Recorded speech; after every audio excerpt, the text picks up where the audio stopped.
pour les retomber, il faudrait d'abord remonter au mécanisme. Il faudrait comprendre la structure conceptuelle du projet tel que cela a été conçu pour comprendre comment ça fonctionne et quelles sont les retombées attendues et possibles du projet.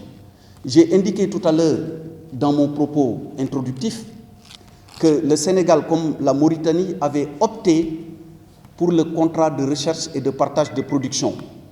Ailleurs, il y a des contrats de service ou des contrats de concession qui sont conclus. Ici, c'est la recherche en vue du partage de la production qui est retenue. Il y a maintenant différents volets. Il y a les recettes fiscales qui sont attendues comme retombées et qui commencent en phase déjà de développement. Il y a également les recettes parmi celles qui sont attendues, des revenus des compagnies nationales qui sont actionnaires dans le cadre des associations. Deuxième retombée possible. Troisième retombée possible, et qui est d'ailleurs prévue tout le temps, et c'est une retombée qu'il faudra nécessairement avoir, c'est la part directe de l'État, qui n'a rien à voir avec les revenus des compagnies nationales. Et enfin, quatrième retombée possible, c'est le contenu local. Parce que les opérateurs qui arrivent dans nos pays ont une avance technologique. Ce qui fait que, d'un point de vue du développement et de l'exploitation, et sous ce rapport-là, il y a un effort certainement à faire en termes de transfert et d'acquisition de technologies, mais les compagnies, les sociétés nationales, le privé, le secteur privé national, tirent des dividendes à travers la mise en place de politiques de contenu local. Et au Sénégal, comme en Mauritanie, il y a d'ailleurs des lois qui ont été prises. Vous connaissez le Comité national de suivi du contenu local, qui est un cadre qui permet de mettre en harmonie, ou plus exactement en relation, entre les opérateurs qui viennent de l'étranger et les acteurs du secteur privé national. On peut, sans être exhaustif, citer ces 4 exemples de retombées par rapport au projet.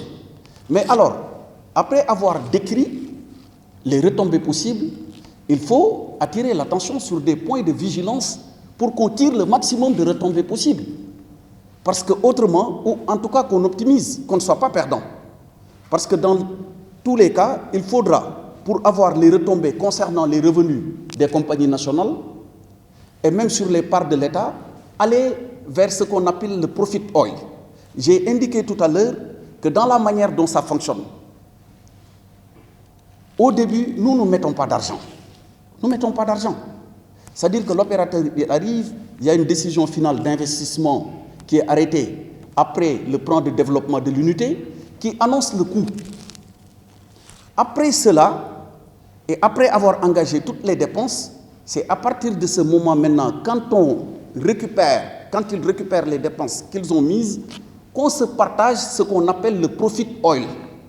Donc, il y a le cost oil, qui est le coût pétrolier, qui d'ailleurs doit être arrêté à un certain montant. Il ne peut pas aller indéfiniment. C'est pourquoi on parle également de cost stop. On indique le niveau à partir duquel les coûts pétroliers ne seront plus pris en compte. Et on l'appelle le cost stop. Donc il y a le cost oil, le cost stop, et après il y a le profit oil. Et le profit oil maintenant est partagé entre les différentes parties prenantes du projet. D'où l'intérêt, et vraiment l'intérêt, de bien surveiller le cost oil.